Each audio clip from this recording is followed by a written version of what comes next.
So let's go back to the analogy of Muhammad is a human. What exactly are we picking out, or what exactly is being invoked when we say hijab is a human and JC is a human? Of course, there's going to be this common definition that is invoked when we say that these two subjects are the same thing. Just to say that they don't really exist, I don't hold to this Neoplatonic understanding of that there is a perfect can of Coke that really exists somewhere else. I'm just not saying that they have to be conceptual or mind dependent on the person. That's meta-linguistic nominalism, which I don't hold to, although you could hold to, therefore meaning that language has no definite meaning. But I want to ask Hijab this. He says they don't exist at all. They don't have any ontological status. Well, that's what you just said on camera, and they'll pick that out. And again, he wants to answer me when he thinks it's going to better his argument, but when I actually want to ask an honest to good question within my time, he doesn't want to because it will not help him. Now, what is being picked out when we say that Hijab is a human and JC is a human? Okay, that's my time now, yeah? So, has he got a couple of seconds left? Whatever, okay. All right, cool. So here's the point. Here's the thing. I haven't declared my position whether I'm a conceptualist or a nominalist or whatever I am.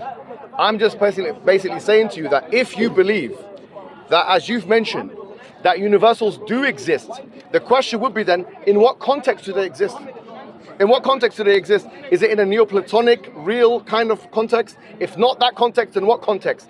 In what context does humanity exist with actual ontological significance? So for example, Plato believed that there was a perfect man out there, that we, like human beings, would, connect to it. So for example, what differentiates a sword from a knife? According to Plato, there's like an archetype of what a sword is somewhere, an archetype of what a knife is somewhere, and then wherever it corresponds with that is a line. Now, if you don't believe in universals like that, if you believe in universals are real, the question in number one is, in what context are they real? And number two, how is it not now a contradiction? If I say, for example, I'm a human, which corresponds to something which is real, and he's a human, that actually does cause a contradiction. So once again, it's been refuted, but he doesn't understand it. If I can say one more time you want, I can try and scaffold it for you. I can try and put it in a syllogism, but I don't think you'll understand. This is your last chance. Is God love?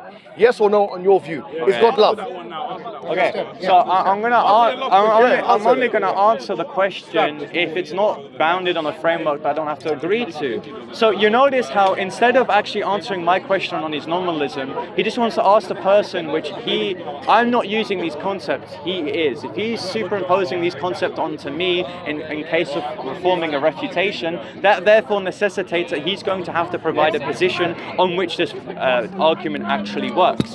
I can't suppose divine simplicity when critiquing Allah because I know divine simplicity does not work in the case of Allah.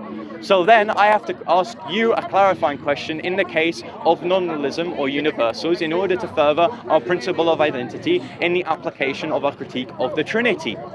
So then what do you take then to be nominalism, or what is your position on nominalism? Because I would say meta-linguistic nominalism, or any form of nominalism rather, is just going to lead to concepts like humanity being meaningless. Because again, I'm asking you this when I said to you that anti-reflux identity does not work in the case of this particular, the Trinity, and this universe of humanity, and you're contesting with universals. So what is being picked out when we say the universal of humanity? If you want to say it's mind-dependent, it has no meaning whatsoever. It's non-cognitive. Humanity could mean pedophilia in the case of Muhammad hijab, which it probably does.